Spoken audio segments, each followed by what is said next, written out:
قوم کا سربراہ ان میں سب سے رذیلا آدمی ہوگا. غور کیجیے، ارذلہم یہ اسم تفضیل کا صیغہ ہے، سب سے گرا ہوا آدمی، سب سے رذیل آدمی. رذیل کہتے ہیں رذیل. دوسری حدیث میں اللہ کے نبی نے کیا فرمایا؟ لا تقوم الساعة حتى يكون اسد الناس لقع بن لقع. قیامت اس وقت تک قائم نہیں ہوگی جب تک کہ تم میں سب سے زیادہ نیک آدمی پاجی در پاجی نہ ہو. پاجی در پاجی سمجھتے؟ یعنی خاندانی اعتبار سے انتہائی برا آدمی سب سے نیک ہوگا. کیوں نیک ہوگا؟ آج ہم اپنے آنکھوں کے سامنے دیکھ رہے ہیں، نہیں سمجھے؟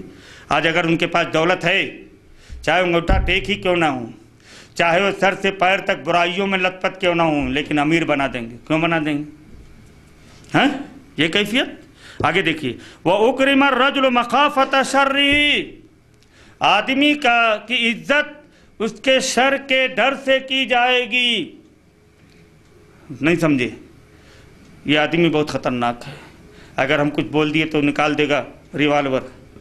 ہاں تو اس کے شر سے بچنے کے لیے لوگ عزت کریں گے. ہاں بہت اچھا، آپ تو بہت اچھے، آپ کو بہت اچھے. نہیں سمجھے؟